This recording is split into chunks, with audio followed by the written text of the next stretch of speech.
All right. Welcome back to Awesome Radio 107.5 FM and 1570 AM WECU. And every Tuesday from 2 p.m. to 3 p.m. for Let's Talk K-12 Education.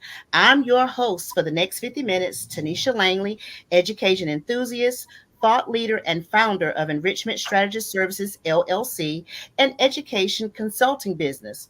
Connect with me by https backslash Linktree Enrichment Strategist. I'm excited to partner with you, dedicated to the heart of our community education. I'm the host, but you and the community mean the most. I would love for you to share your suggestions of what you would love to get more information related to K 12 education. Please email us at let's talk K-12 education at gmail.com. Again, please send in your suggestions for us thought leaders at let's talk K-12 education at gmail.com. So, as you guys can see, if you joined us last week on this same space and same place, one face looks familiar, but there's another face that we have as a guest today. So, listeners, I have the grand pleasure to introduce this amazing guest that I share this platform with, but we also share the same DNA. and she is joining us for our back to school series today, but we share the same DNA. We have education strategy sessions together, travel together, and yes, we are blood sisters. So welcome to the show. Her name is Shantae Streeter. And let me tell you a little bit about this Miss Shantae Streeter. She is not just joining Let's Talk K-12 Education because we share the DNA. Let me tell you a little bit about her. Shantae Streeter is a veteran educator, business owner, and doctoral student with experience teaching in the private, public, charter, and virtual school setting.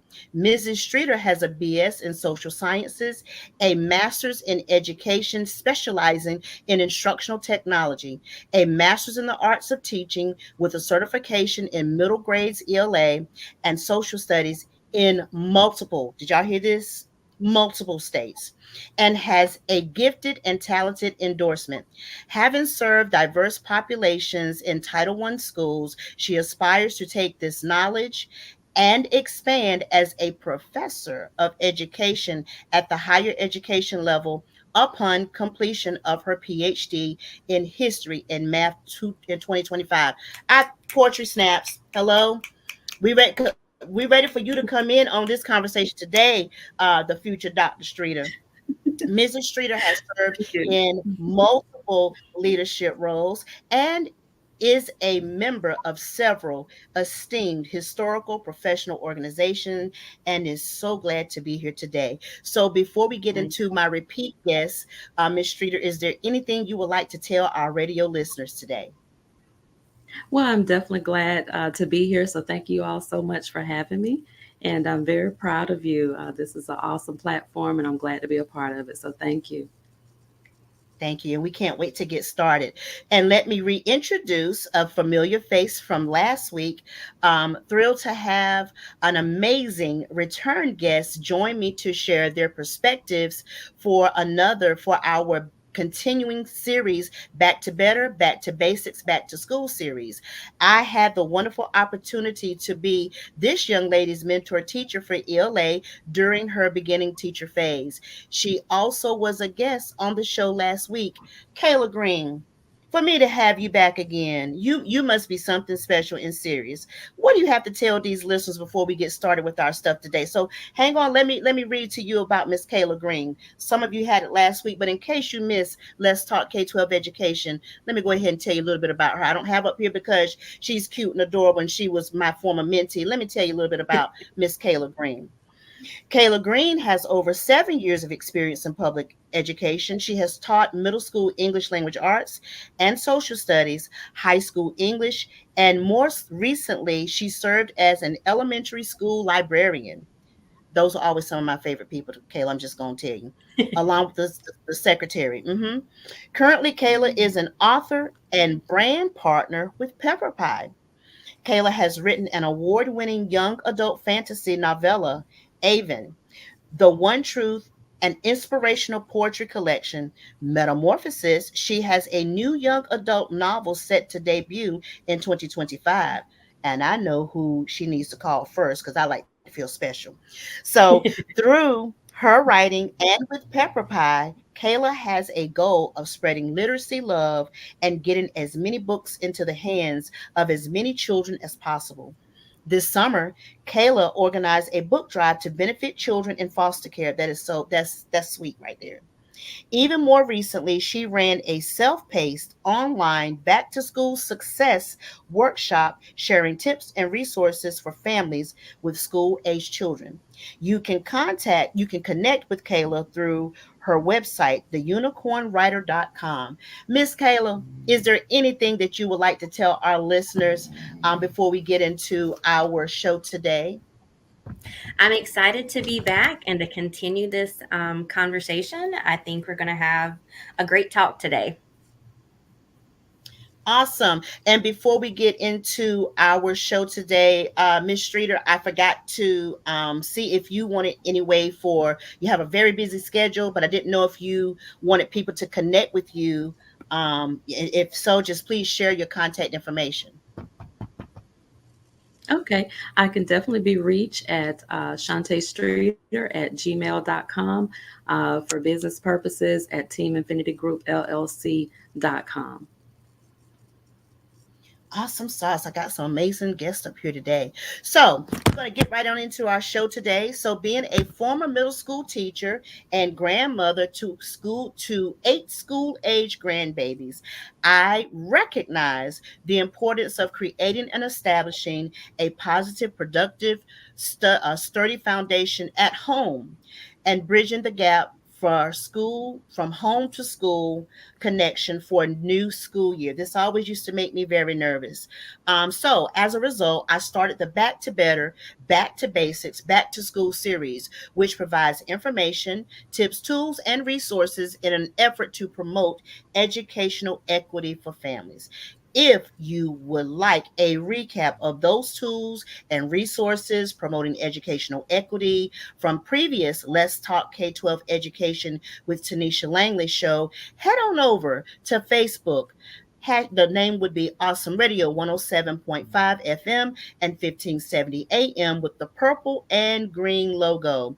If you are on YouTube, head on over to YouTube. And the handle is Awesome Radio TV Vision on Film 9300. And again, search for that beautiful purple and green logo. So let's open up the show, True Educational Style, with I have a segment called How is Your Brain Game? Me and Kayla had a little bit of a time last week trying to get through it. She was close. To get your mindset shifts ready for back to school homework and school tasks with your children, grandchildren, nieces, nephews, godchildren, and all the little people that attend K-12 school. So we're not taking callers today, but I want you and or your K-12 children in your home to enact your critical thinking skills to brainstorm this brain teaser to see if you know the answer. All right, so y'all, I just read your bios, so I want you to put on your critical thinking skills. Now I said all this stuff about you. Let me see how y'all can come through and show these the radio listeners. So here's the question: if you have 5 apples and you take away 3, how many apples do you have? I'll read it again. If you have 5 apples and you take away 3 apples, how many apples do you have? I see Is them. this I a I see would serious that say have critical question? three thinking. apples. I see. Okay, so Shantae says 3 apples. What do you say, Kayla?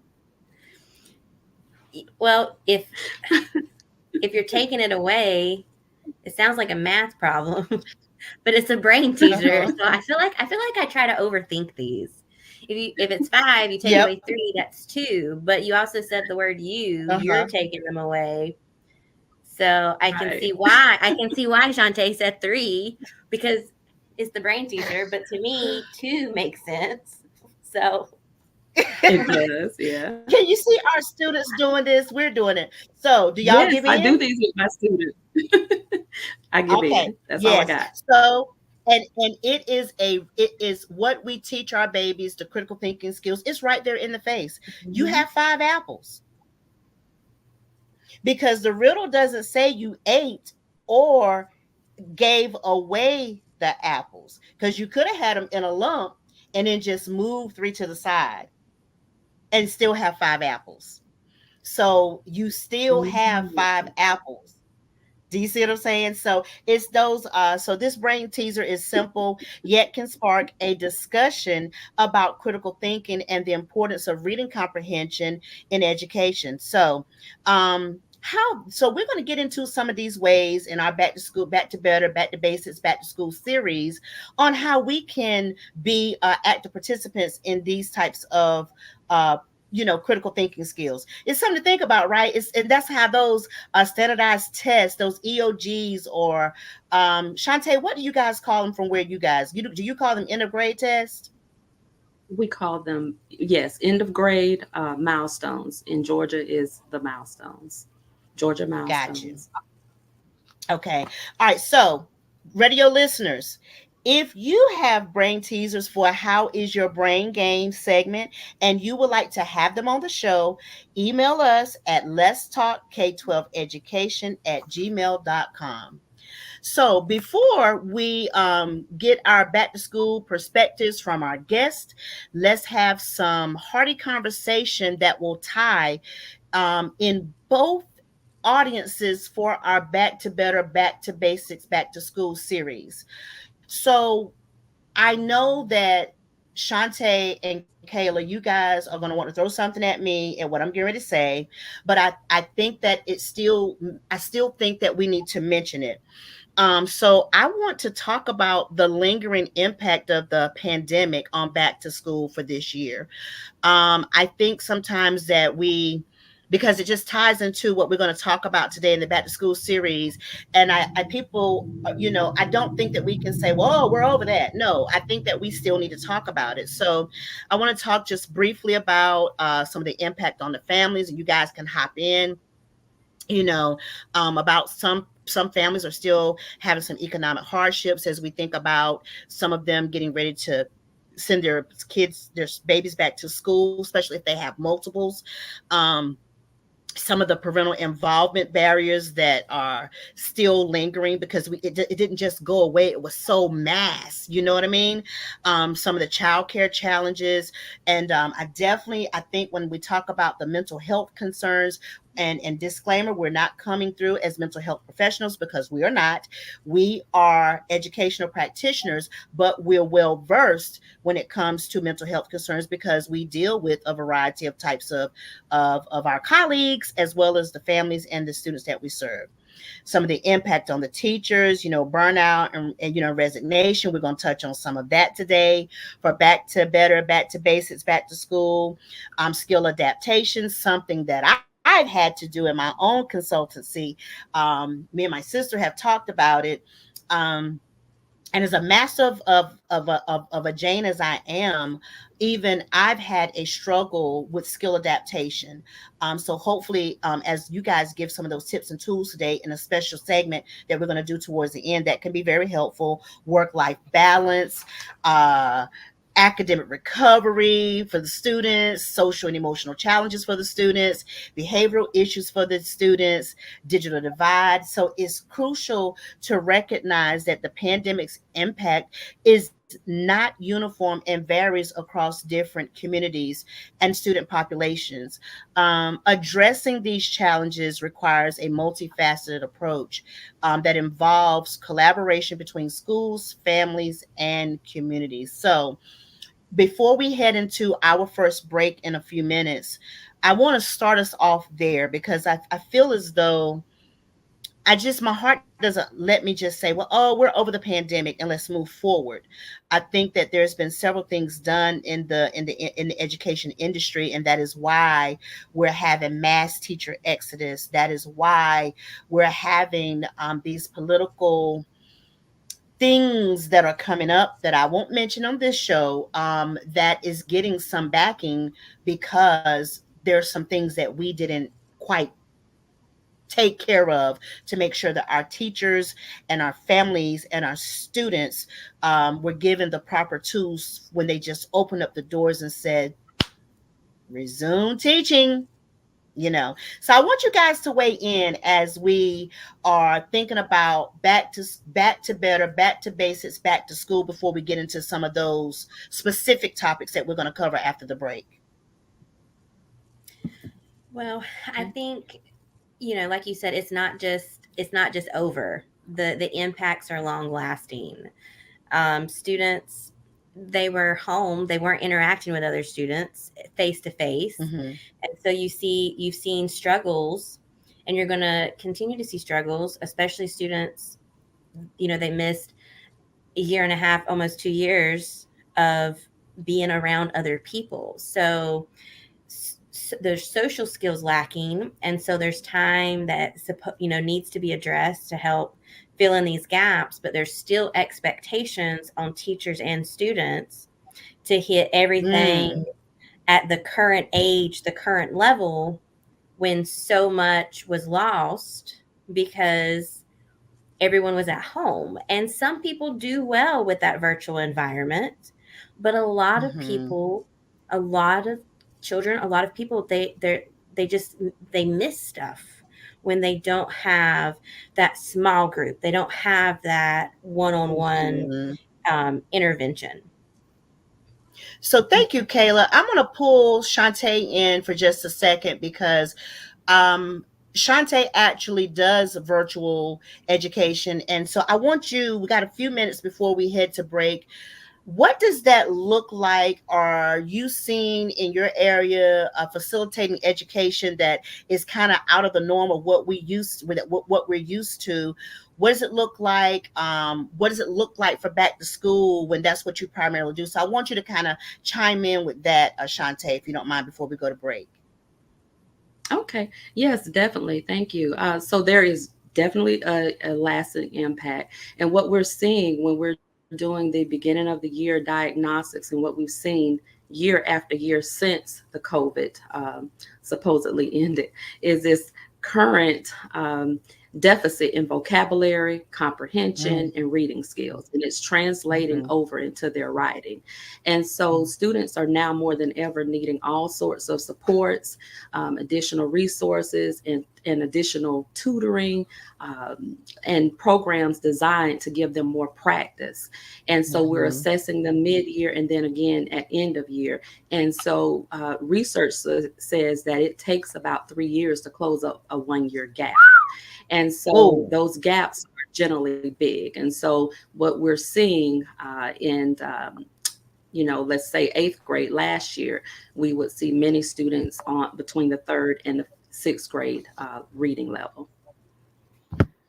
And so Wow. now there's a push for vocabulary. So teaching vocabulary during warm up, doing things such as the Freyer model, where you're having a synonym, the antonym, and then writing a sentence with, having them identify sentence parts, and then participating in reading current day to day, back to back reading to Mm-hmm. teach the content is a great support for rectifying those reading deficits. But that is where we're seeing the lasting impact is in the reading. And again, it's translating into the writing. Wow. So what are you guys before we head on in, we're gonna pick up with we're gonna start with you, Shantae, about what you all are recommending to parents and communities at home.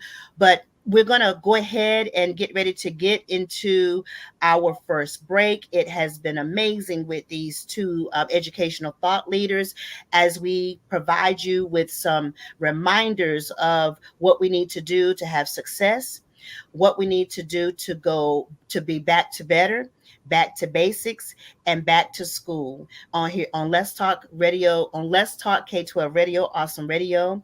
Getting ready to head to our very first break. We cannot wait to get started on the second part of who we need to address for back to school. Can't wait to get started. We'll see you soon.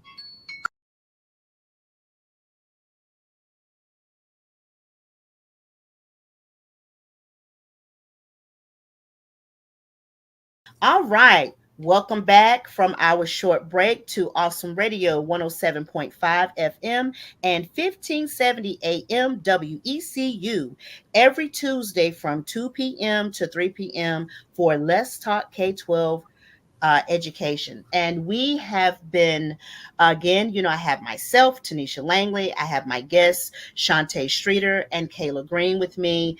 And we're gonna continue on with the flow with the Back to Better, Back to Basics, Back to School series that we started. And we're going to turn it over to the hands of Kayla during this time. So Kayla, go ahead and take it away for our radio listeners. All right, thanks, Tanisha. So, if you did tune Mhm. in last week, you know that we were talking a lot about resources for at home that parents, grandparents, aunts, uncles could bring in to help support their children's learning.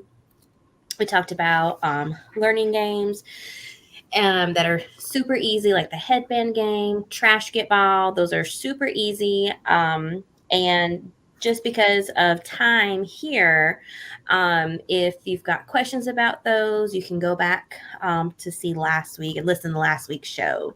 But I did want to share, in case you did miss last week, and you're tuning in with us today, I wanted to share some really, really good resources that families can utilize.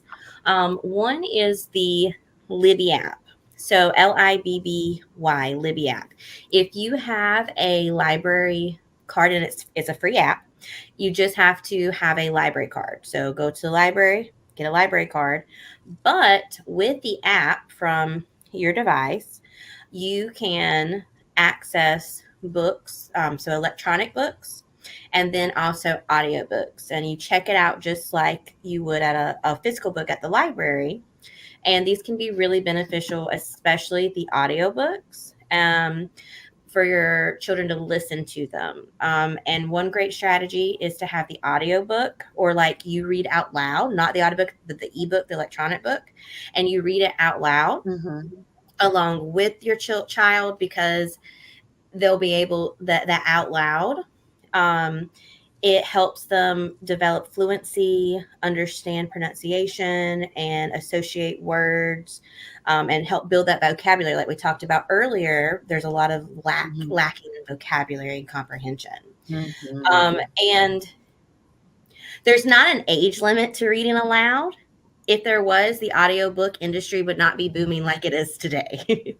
Very true. Um, Another online resource that has virtual read alouds and lots of passages and it's interactive is Storyline Online. If you just search that in, it'll pop up.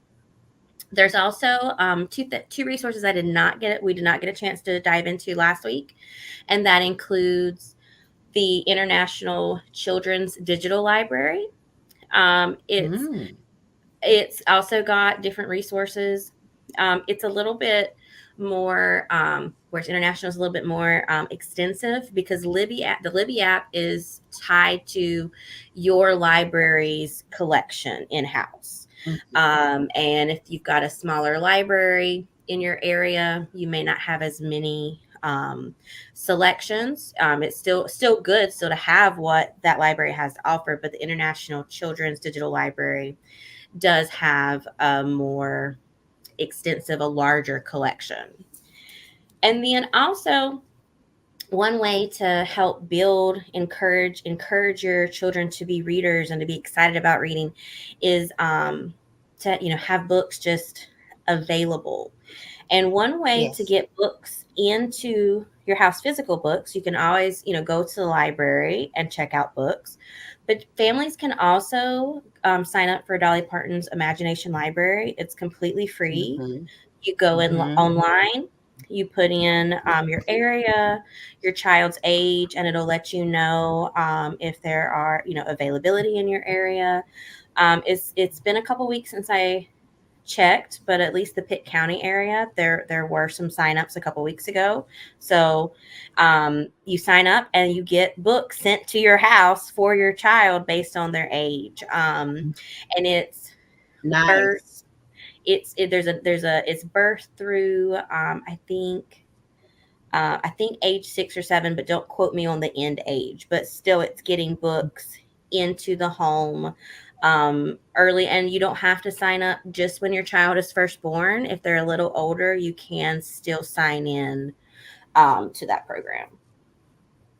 Kayla, where does your recommendation for our listening community to start to implement some of these resources that in our back to school series? What is your suggestion for our listening Well, my audience?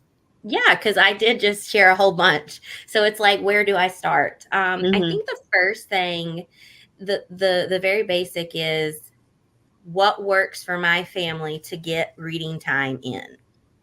So first decide, when are we reading together? Is that going to be at bedtime? Is that going to be listening to an audiobook and discussing it while preparing dinner? Is that going to be driving in the car on the way to school or on a trip? Go ahead and pick a time where everyone is, and it's excited. Oh, we're going to read together. We get to talk about this. If, Mm-hmm. and then once you have your work on the routine. Work on the routine first, and then decide, okay, it would be really nice for us for bedtime. That's going to be our routine, to have physical books. So that's the resource. I want to do the Imagination Library to get those physical books. But if you have the routine Gotcha. and it's, oh, audiobooks work really well for our family reading time, then check out Mm-hmm. the Libby app or Storyline online. So my recommendation is to establish the reading routine, and then figure out what type of books you and your family want to focus on for your reading time. Beautiful. Shantae, you've raised two children. Well, I don't even know what you correctly call them when you get them from children to teens to young adults. What I were call some of them the things grown.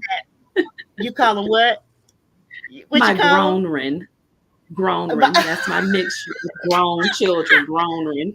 I like me and my other friend Susie's been trying to say, well, what is the correct thing to call them? So I like grown. Um, so having raised children and now having grown men, and I'm going to have to adopt that word, Shantae, and teaching and still teaching in the facility in executing instruction. What are some things that you have provided when these families are just coming back to school? It's brand new, based upon some of the recommendations that Kayla suggested. What are some things that you've either done personally with your when you're grown when now, but when they were children, or what you are advising your families that you serve to do with back to school and reading and all those good things? Well, when it comes to reading, I definitely agree with what Kayla was saying. Just get them started reading. Sometime is better Mm-hmm. than no time. So even if it's Yes. in transit, on the way to karate practice or dance practice, get them reading. I always signed my children up for the summer reading program. So they would do that. They would get their Mm-hmm. little pizza awards and so forth. And that meant the world to them. So they did that faithfully until they had outgrown it. So that's how I established the Mm-hmm. pattern of reading as a habit. And then we did nighttime stories as Mm-hmm. well.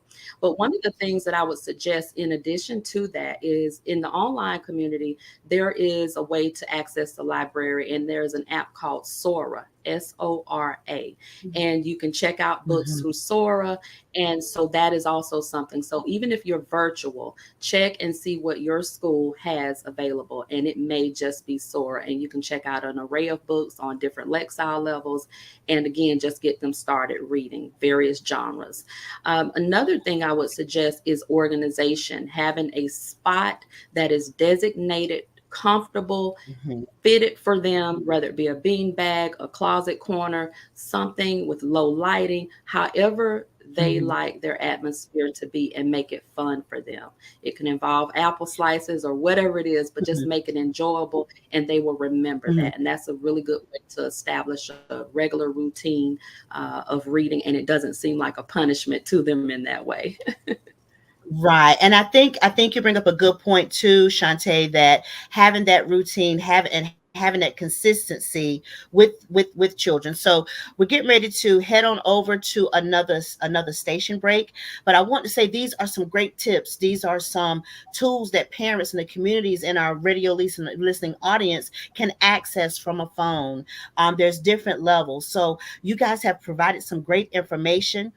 Want you guys to come right back to us at Let's Talk K-12 Radio for the last 20 minutes of our show, where we're going to get into another specific one. So stay tuned for Let's Talk K-12 Radio, where you're going to get some back to school, back to basics, and back to better in just a few minutes. Thank you so very much.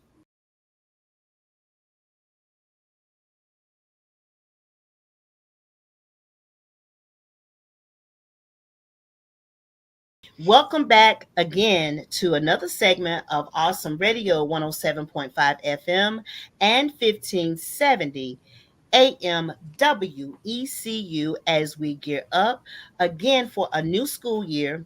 And we've been diving pretty deep in our Back to Better, Back to Basics, Back to School series, where we have just showed a lot of love and support and tips and tools and resources and expertise and thought leaders, and educational enthusiasts coming to the table for free, providing our families of these communities with resources. And again, if you've missed any of the show and you are starting a brand new year with your children, one of the things before we dive into this very important next segment is this is a new year, new NEW. And we're going to think about it along those terms. And so that's why we've taken the time to do it. But without further ado, got to take a deep breath on this one. Going to talk about some people that are near and dear to all of our hearts as thought leaders, educational thought leaders. And even though I can speak very freely, I had a awesome beginning teacher probationary period, but it hasn't been that way for a lot of people.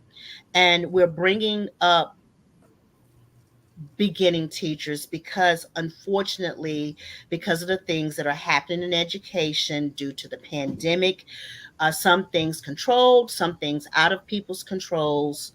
Unfortunately, many schools will have many beginning teachers. And also, as a challenge, some of those beginning teachers have not been formally trained like us that are up here. So, gonna take this time. We've shown our families and our babies in the community and whoever takes care of them a lot of resources and a lot of love. At this point in time, we're going to put our focus on beginning teachers going back to better or starting better, starting the basics, and starting a brand new school year. And I'm gonna turn it over to Kayla because I'm gonna let her, come from those perspectives, show some love to our beginning teachers, whether they're in teacher preps or coming from formal education the way some of us have. So, Kayla, I'm gonna turn it over to you. What do you have to give our radio listening audience for beginning teachers that may be listening or family members of those beginning teachers? Talk to our radio listening audience and give them some information that won't seem so scary to a beginning teacher. Yeah, first of all, beginning teachers, you rock. You're coming into the classroom and you're here for students, and we applaud you. And Mhm. there are so many things we could focus on with beginning teaching.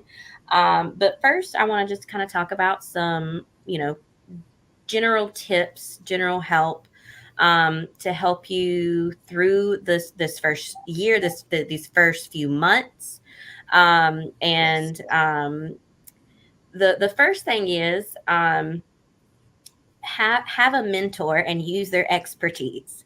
Some Mhm. districts do set up a beginning, they have the beginning teacher program. But don't be scared to talk to your mentor. They're there.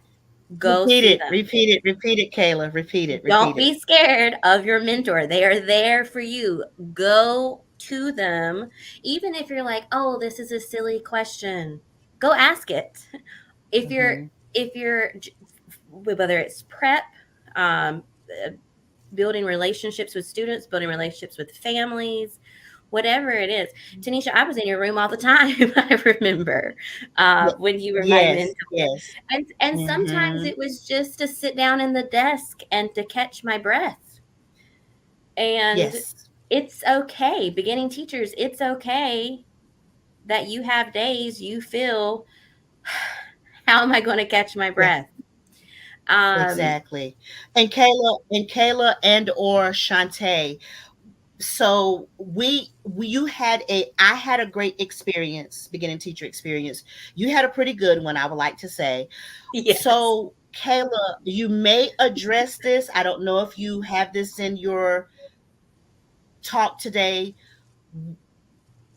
What do you suggest to those beginning teachers who aren't having those very good experiences and can't catch their breath, or may not have the best relationship with their mentor teacher? What do you suggest? And I also want Shantae to come in and add to that discussion. That is a excellent question. My recommendation is find your person. You're going to have a teacher friend there. Mhm. It doesn't have to be your official assigned mentor. It could be, if you're middle school on the block system, it could be your block partner. It could be somebody in another grade. Um, Talk to your coworkers, figure out who your teacher buddy is, and get support. That whole building, there is somebody that you are going to connect with, that you're going to have that good relationship with. Um, Mhm. like my first year, Tanisha, I think you would have been willing to help, but we were kind of far apart. But my across the hall Mhm. neighbor, when we Mhm. got, there was a couple hours after lunch, and me and my kids needed a bathroom break, but I couldn't go to the bathroom while they went to the bathroom. So me and her, we set Yes. up a thing where we would go together so I Yes. could get my potty Mhm. break and the kids Right. wouldn't all be Exactly. doing the bathroom train. So Mhm. talk to people. There are solutions to little things. You Mhm. just have to find your village. Your village is in that building. Yes, it is. Yes, it is. Shantae, being an experienced career status teacher as well, and I think you did some mentoring as well, didn't you? I did. Okay. What I did. tips do you also add to what Kayla's saying as she goes through her other points?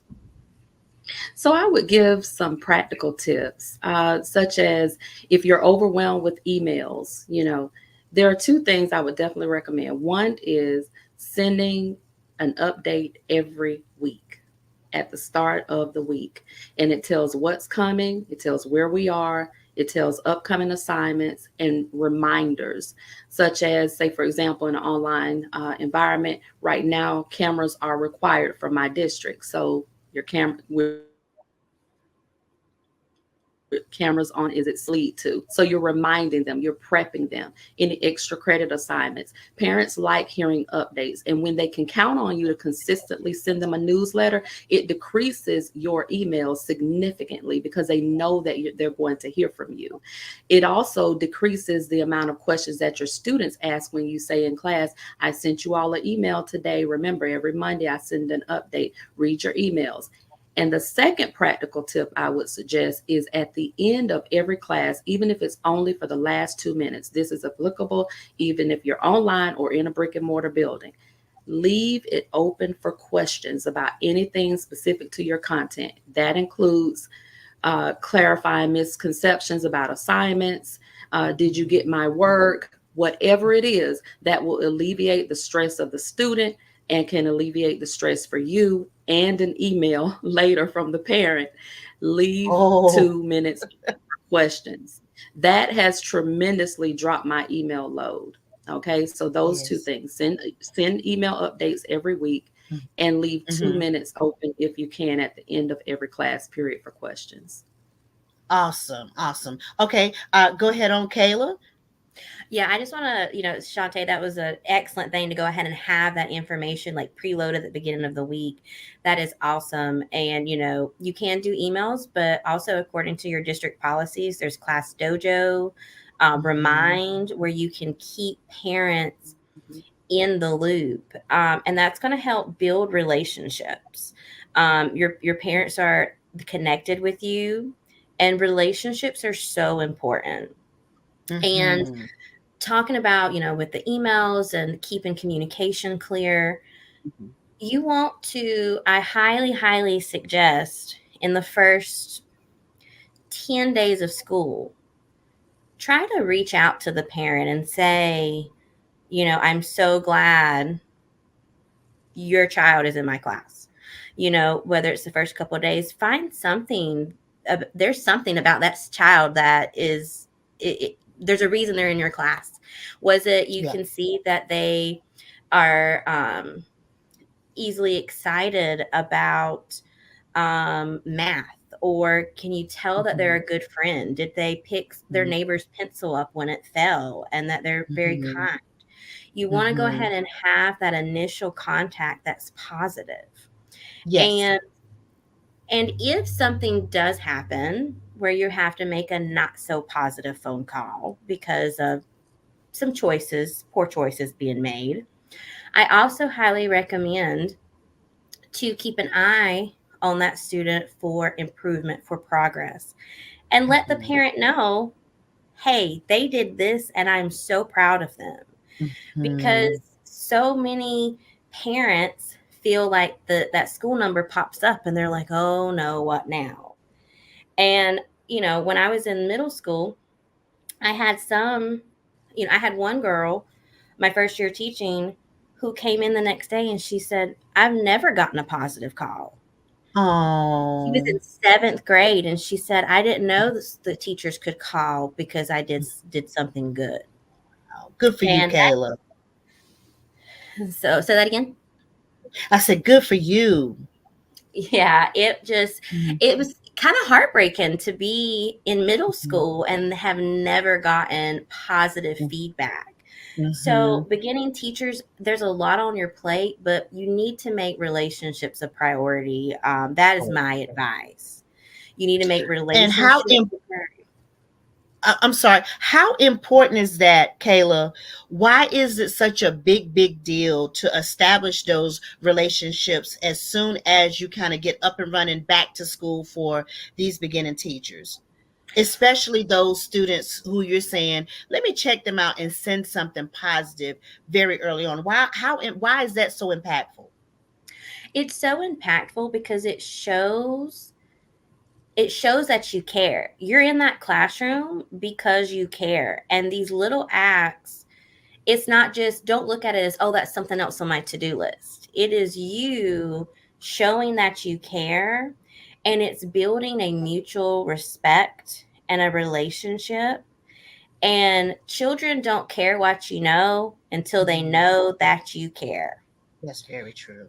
And it's also going to make your learning environment more fun if you and your children are happy to be in that room or that virtual environment together.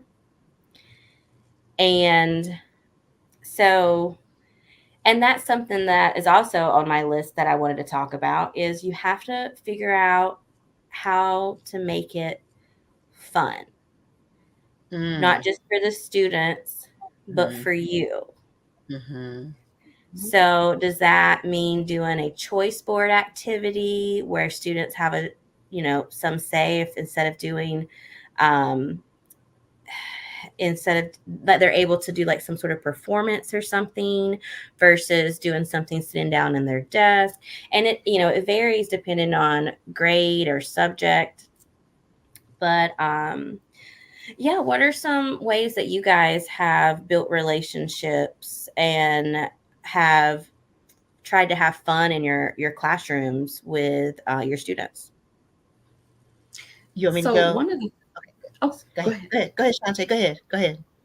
Okay. So one of the things that I do is I like to include my students in my choices for decorating my classroom. Mm-hmm. So Oh, that Mm-hmm. includes the color scheme, the lighting, the seating. So Mm-hmm. blues and greens work. It reduces stress and anxiety. And I bring in like panels and let them pick and we go over those colors.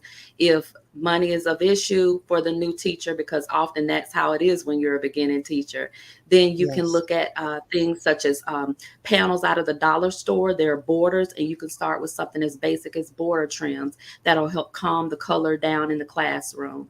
You can do Mm. lighting across the board, just a strip of that Christmas lighting, but all the white candles, and help dim the Mm-hmm. lighting with some low candles Yes. around the low lighting lamps around the room. You can get those from Goodwill or through donations. Oftentimes, veteran teachers, when they're leaving the profession, they'll give away things. Go to their classrooms and see what you might find. So Mm-hmm. that's always something good for beginning teachers. That's how I got my start, was veteran teachers either moving up and no longer in middle grades, or they were leaving the profession and giving us things. Another thing is just making it an environment that when they come in the room, everything else outside didn't matter. So for me, Yes. that meant being flexible. And when you speak Mm-hmm. about being happy, children learn best when they're happy. So I I didn't agree. make it a big deal if they don't have a pencil. I had a Yeah. system in place where I'd go to the dollar store and buy 5 packs of pencils for $5. There's 60 pencils, they last all year. And I put 3 on the board at a time with my name on it, and they could easily go sign one out and sign it back in. If another kid found it in Yes. another class, they return it. I give them a piece of candy Mm-hmm. as an incentive. Those 3 pencils Mm-hmm. would last for almost 9 weeks. So we don't talk Very about cool. what I do if I don't have a pencil. And going to the trash can or eating in the class was okay, because the only thing I didn't want them to eat was coffee and caffeine drinks, but like energy drinks. But eating wasn't even a deal. Eating wasn't even a Right. deal. I let them eat because I wanted them happy. So if you can't make it to Right. lunch and you need a snack, snack and clean up behind yourself, because let's get to learning and having a good time. So I definitely What is agree that? with what Kayla was saying, making it work for everyone to be happy Right. in the class. That's Maslow's, right? Hierarchical needs. Yeah, So I self, want self, self. Yeah. Yep. I want to double back Awesome. for just a second before we close out our show today on the Back to Better, Back to Basics, Back to School series, supporting communities and beginning teachers. So I want to kind of circle back. If when I was a beginning teacher and I was a non-traditional, so I'd already, had children, was, married and a caregiver and starting. So beginning teachers, I want you guys to understand you will have a lot that you'll have to do. And I was very fortunate where I had several people that wanted to come and support me. And this is going to sound very minute, and it's going to sound very simple, but I want to say this to you so you'll understand. When I had people coming to offer to help me, I was so overwhelmed. I didn't know how to tell them to support me.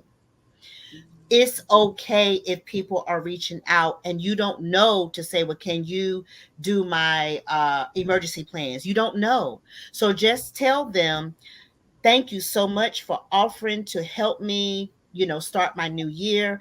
Let me digest what I need through my list, and I'll get back with you. That's number one. So don't feel bad if you're fortunate like I was, where people were coming to try to support me as a beginning teacher, and I just was so overwhelmed I didn't know what to tell them to support me. That's number one. My other practical tip, and I want to circle back to Shantae, what is the reason that is helpful for beginning teachers to keep their room dim sometimes and not have it all light all the time? What was your reasoning for doing that as a beginning teacher, and how was that beneficial and helpful for you as a teacher? Children deal with so much outside of the classroom, and unlike us where we're trained professionals to leave our personal outside, they are not.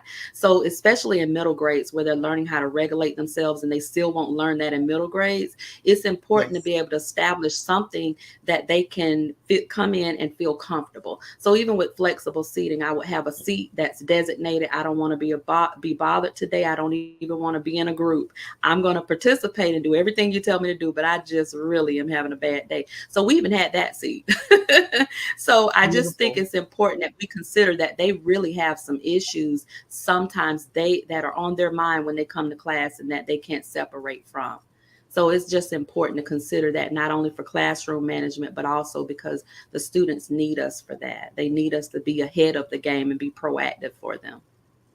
So do you think, in your opinion, you and Kayla, that when you have the lights wide open all the time, that it can be kind of overstimulating, and I heard you say the word self-regulate.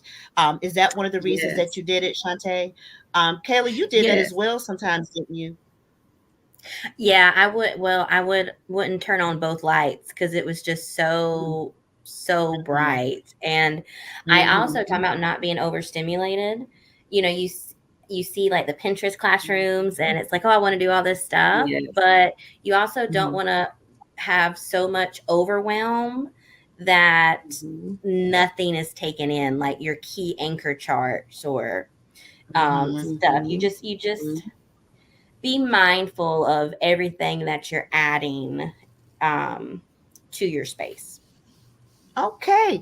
Well, Mhm. guys, we are getting ready to close it on out. It has been fun having Shantae Streeter here on Let's Talk K-12 Radio, having Kayla Green come back as a return um, thought leader today, as we continue our back to school, back to better, back to basics, back to school for our listening audience and for our beginning teachers. Find us on Facebook and YouTube. Remember, if you have any ideas for topics, hit us up at Let's Talk K-12 Education at gmail.com. And I'm your host, but you as the community are the most. It has been amazing to have you here listening to Let's Talk K-12 Radio, and we look forward to seeing you here back again next Tuesday from 2 to 3 p.m. Thank you so very much.